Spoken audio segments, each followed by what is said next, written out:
Yeah, I just wanted to talk about art a little bit. I guess everyone has a little bit different perception of what they see as art or art that they actually understand or anything like that. So, um, a lot of art stuff that I've grown up considering art or being convinced as art, anything like that. Stuff I actually kind of semi understood since I was a little kid was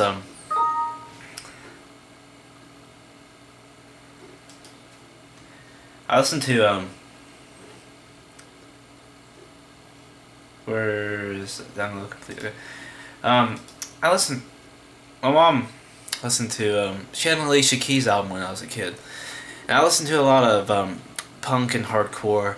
Um, I listened to some punk as a kid. I considered that art, but I also liked that New York style uh, cafe basement lounge kind of stuff, like something. I mean, you're Alicia Keys kind of stuff. I liked that, and that's something I considered as art. I always my mom was a um, she was going to a theater college whenever I was a little kid. I think up until around the time I was 5. I can't I can't remember the place worth anything, but I know she I think it was in Virginia that she went to, and she went to a couple, but there was like one I really liked because she made some friends there that I kind of talked to up until I was at least 14, because she would talk to them, and then we had MySpace, shit like that. So that's kind of how I really got into art. I liked that kind of stuff because I always liked they would have some of the actors there that would paint sometimes, and every now and then they would have one of their paintings that they would just like leave there as decoration there in the lounge, actors lounge, or places like that for the theater. And I really liked those. I liked looking at them. There were some of them I didn't really understand because I think there were a couple that were just kind of those like blotches, kind of like a cowhide, those like cows that are like mostly black, but they have some of the white spots, kind of like those ink blots that psychiatrists use.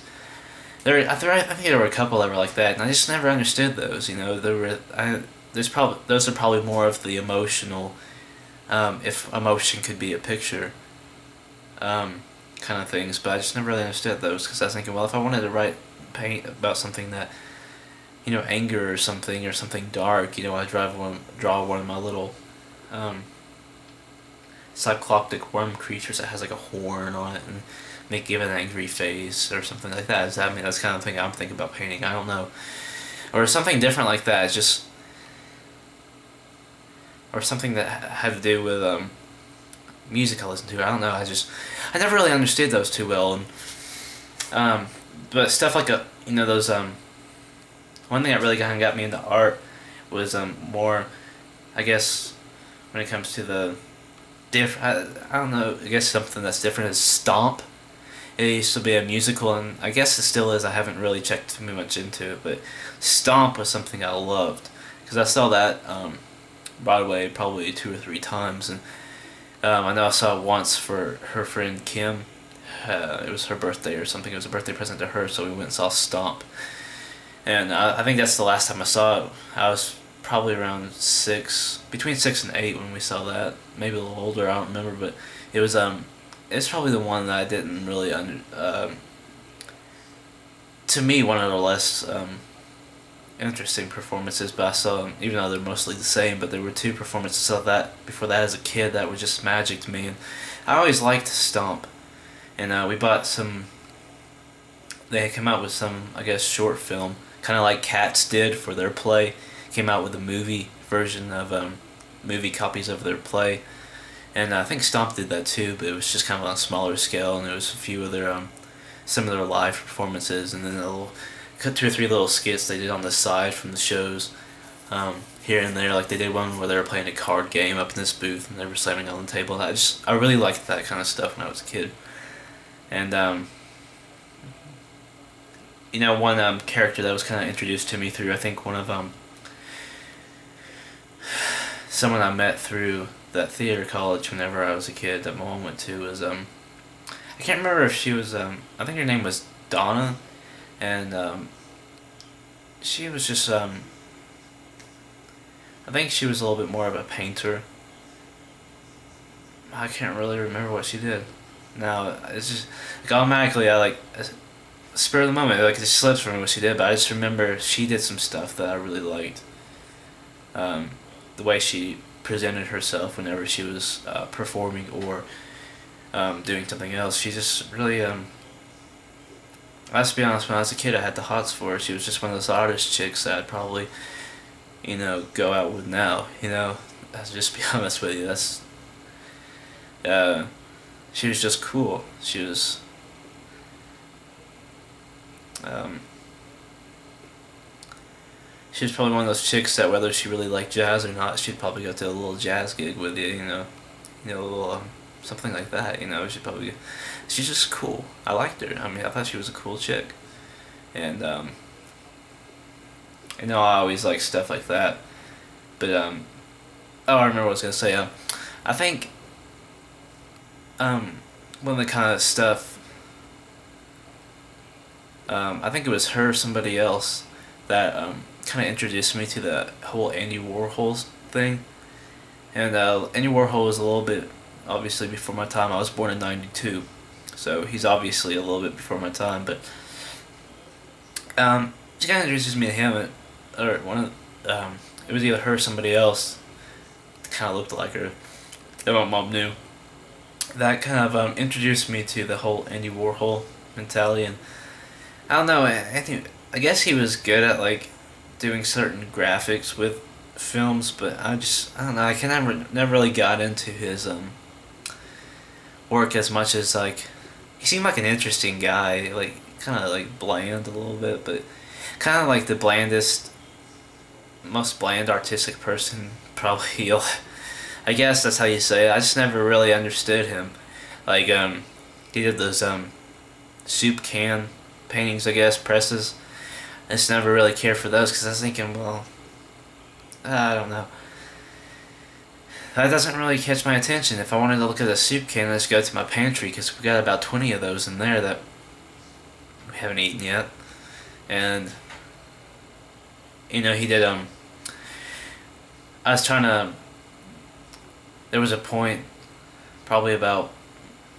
Well, I'm almost 21 now, so probably be about 4 or 5 years ago that I was actually trying to get into him or understand, not literally, but I was trying to understand his work a little bit more, I guess. And there was one short film he did. It was kind of an experimental film that he did called Kiss and Blowjob, I guess. And like the first, I guess, 3 to 4 minutes of it were just the faces of this man and woman kissing, and then the rest of it was, just this guy's face, and behind him was a brick wall, and he's wearing like a jacket of some kind and a t-shirt, and he doesn't show anything else besides that, but it's just pretty much his face expressions of him going like rolling his neck and stuff like that, like he's getting a blowjob. And it's just like, if I wanted to watch softcore porn, there's a million websites out there for that. Not that I actually watch it, because I try not to be that much of a. I mean, even if you've been out of a relationship for a while, whether it's been almost a year or 10 years of an actual relationship, you try not to be too desperate to look at porn all the time. So whether you're a man or a woman, because to be honest with you, we both watch it, both men and women. So let's not act like we're both, either one of us are the sole asshole in this situation. Okay? I've looked at porn. You women have looked at porn. Other men have looked at porn. Okay. Sometimes we don't all always do it just because we're horny. Okay, sometimes we look at it because we're bored and there's nothing else online, and it just gets our blood pumping to maybe go whatever, okay? And some people, that's art. But anyway, if I wanted to go look at softcore porn, I could just go online. There's millions of sites out there for any sort of whatever you want to see. So, but anyway, I just never really got into Andy Warhol, and if that's not exactly how you pronounce his last name, then oh well, that's how I'm saying it right now. But I always saw like all the underground stuff as art. I always liked. Whenever I was a little kid, my mom always tried to keep me into the Broadway kind of stuff, the She listened to a lot of 70s and 80s music at that time when I was a little kid. So um, I think she tried to have me see that as art. And I've been listening to stuff like, AC/DC. I remember the first song I can actually remember listening to on the radio with my mom was probably when I was around 3 or something like that. And I think it was Highway to Hell, the first thing I actually remember listening to on the radio. Um, it was either that or TNT. I just remember those are definitely the two earliest songs I remember listening to, but I just can't remember which one it was exactly. But I'm like 98% sure it was Highway to Hell, the first song I listened to on the radio. And I tell you what, I love that song ever since I was a little kid. I mean, I don't listen to AC/DC quite as much as I used to, because I've started listening to other musics that catch my attention more than some of their stuff. And as much as good of a band they are for their genre, they always just, when I started getting older, well, I listened to hell out of them when I was like 14, but especially when I started getting older and started listening to more like punk music, trying to be involved with the scene, with the hardcore and the punk scene. Sorry about that. I'm about to put up Restless. I'm just converting the tracks to the poems to wave, and it's just. But anyway, I started listening to more punk. I started getting more of that scene. I started stopped listening to AC/DC quite as much, and it was around the time that I was kind of stopped slowing down my listening on them. I was listening to Metallica more, old school Metallica, and I like that stuff. There's some stuff I consider art in certain genres, and then there's stuff that it's just like, this is total bullshit.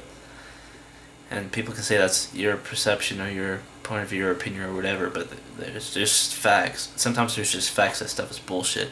Old Metallica is good, especially some of, like Master of Puppets, Ride the Lightning, those albums, good shit.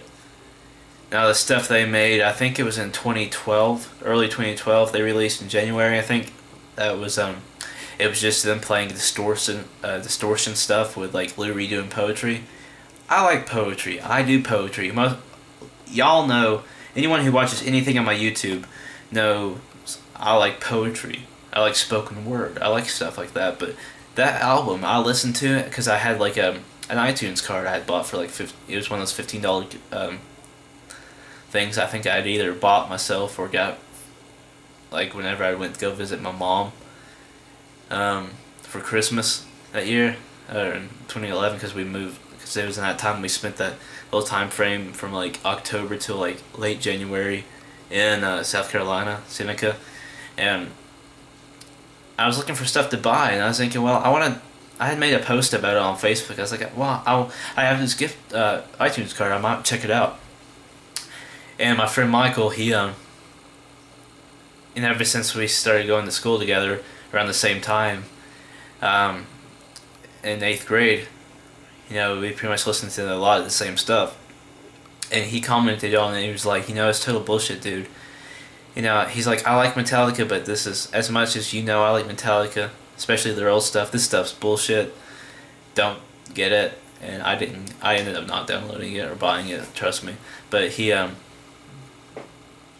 much as I like Lou Reed too, some of his stuff, he's kind of one of those Andy Warhol style musicians, but I listened to some of it and I was just like, oh my god, what is this?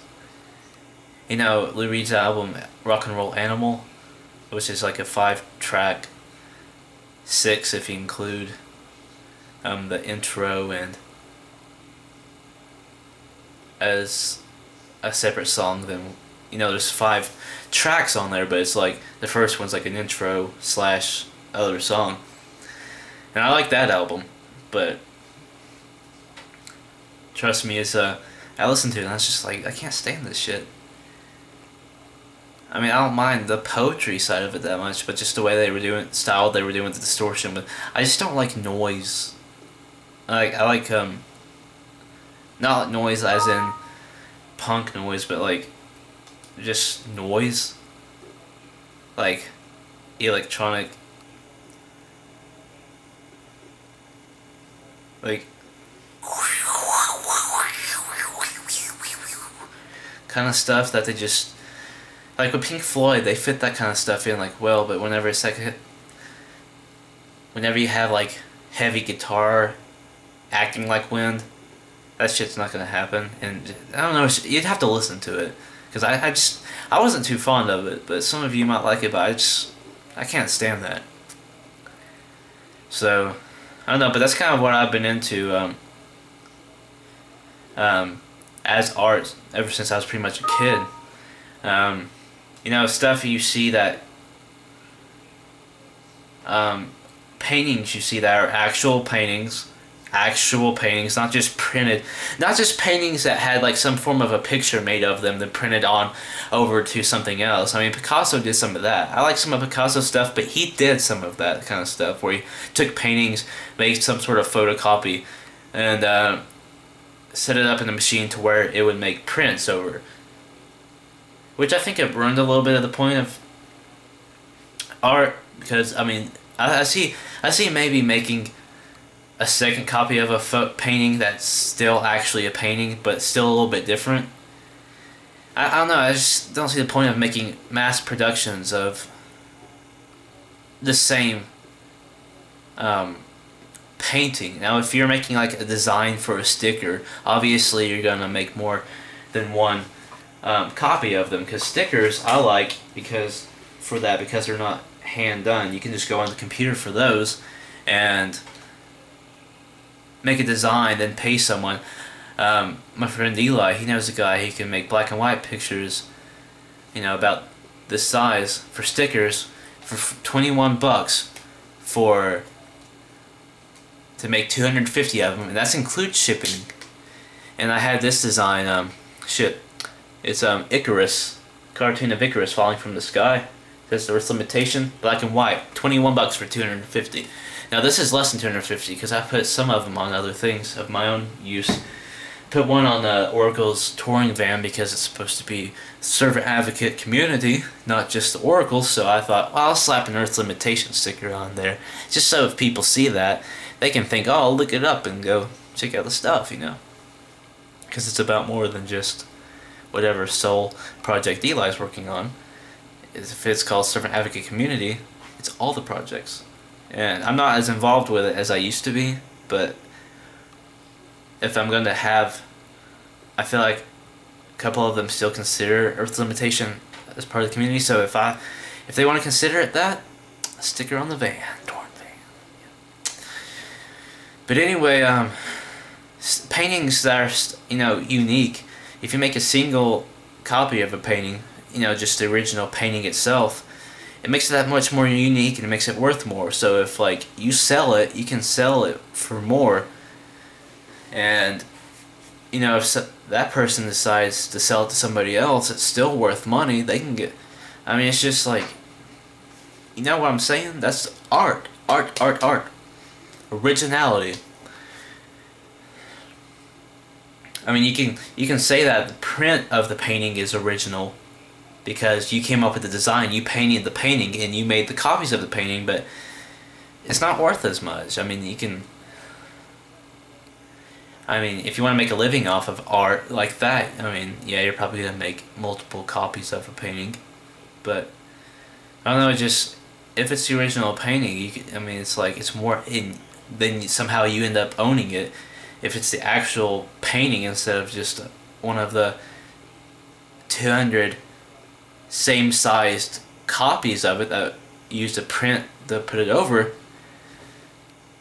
it's worth more, you know. I mean, not just worth more money-wise, but it's worth more to you because it's just like, you know, I own this.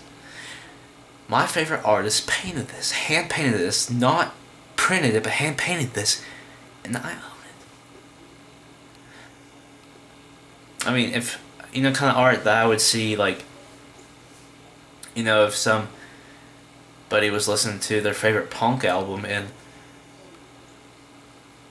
of their favorite punk band or a band that they were in, and were listening to that and painted something based off how they felt a certain song made them feel, the album made them feel. Obviously, I mean, it's probably going to be it may not be like something that, it may not be one of those like old nudist Greek statues or anything like that, but it's, I mean, it's raw, that's what I like in certain art is raw. And if I painted something based off an Alicia Keys song I like, it's more because I'm in me listening to that album or that song because I'm just upset, or as much as I try to hide it, sad. I think I show some pissed off in some of my poems I put up on here in Bandcamp, but I try not to show sad too much, because I just don't feel. I mean, as much as it is a natural male feeling, just like a woman's or a child's, I mean, it's just not an emotion I try to show too much. Because I don't want to be talking to somebody about how sad I am. If I'm pissed off, it's easy to vent to anybody.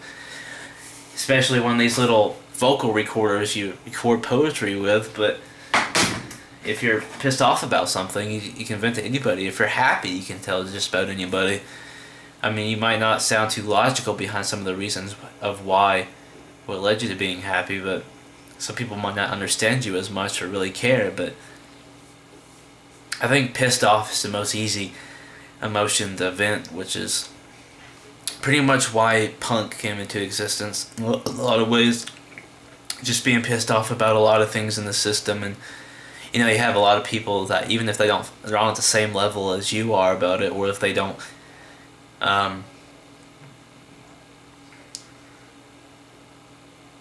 not the same level as you about it, or feel the same about a certain situation that you're really pissed off about, but they may be pissed off about some of the same things that are in that situation, but not all of them.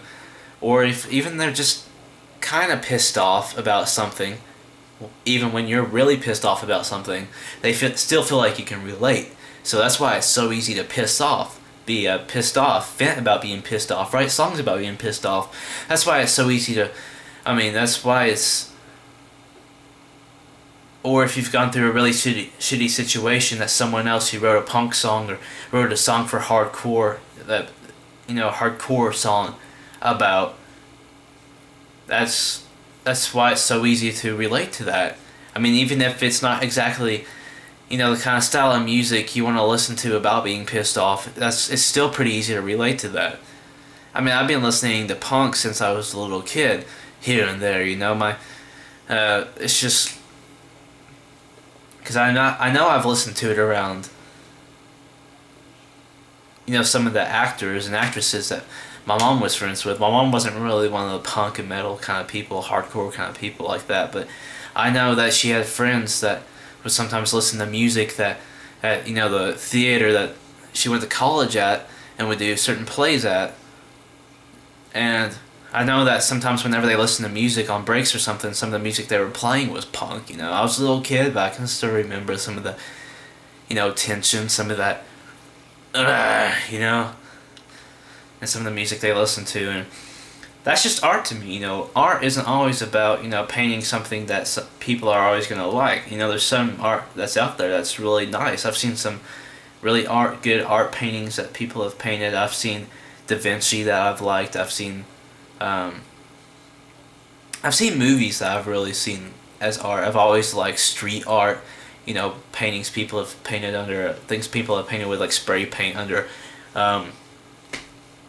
bridges, or not just graffiti, not just like, not really great gang graffiti, but like graffiti, like graffiti art, spray paint art. That's what I love, that shit. I bought my dad burnt me a copy of no, actually he bought me a copy of X to the Gift Shop. It's a pretty much a documentary released in 2010 about street art, and I love that shit. I love that film. It's a documentary that it's just honest, I mean, when it comes to documentaries, you can say a lot. It comes to about, you can say it's pretty much about amateurs trying to make it into amateur filmmakers trying to make it to some sort of business in filmmaking. But I mean, in some ways it kind of is, because you've seen like, it's just pretty much certain amateurs or certain like really libertarian, bohemian-minded people try to make films, and it's a lot of times it's about things that really need to be films need to be made about, and a lot of times they do really good. I especially love the ones, well, really, I think the true documentaries, and I know the true documentaries were really the ones about, where it's like the educated-minded people, like, they really know how to take, put out the facts. Like, I watched this one about marijuana that was really, I mean, it wasn't just someone making shit up about marijuana to, make it look good just so it will be legalized. It was like real shit. This is like, okay, this is really what marijuana does good for you. And you know, they even mentioned some of the things that were like, okay, well, this is probably some of the stuff you probably wouldn't look too forward to when it comes to it, but there's really like a lot that's good for it. You know, especially, you know, marijuana. It helps with pain. I don't really think it really helps cure too much, but it just really helps with pain, so it makes it easier for you to recover. You know, work out, heal certain things, heal certain joints, and especially the cannabinoid family. When it comes to cannabinoid family, when it comes to using hemp for clothing and paper and things like that, it's a lot cheaper. You can pretty much the amount of wood from trees you use to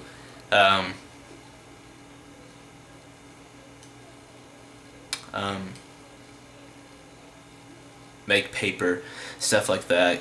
You can use a lot less hemp and make the, I mean, you can use pretty much less hemp, grow a lot more hemp in the same amount of space. You could grow a lot less trees and use the actually less amount of hemp to make stuff like paper that you would making trees out of. And you know, shit like that, and talking about how you can make bags, clothing out of it, much more durable paper, clothing, stuff like that. Documentaries like that, that's educated, and I see that as a kind of art. And mostly anything that actually shares a pure truth of one form over the other, I consider art. And that's one reason, like, even though I'd really like to make as Earth's Limitation, at least the music poetry side of it, into something like more of a punk based thing. I just don't think I'd have to. I really like, as much as I love hardcore, much as I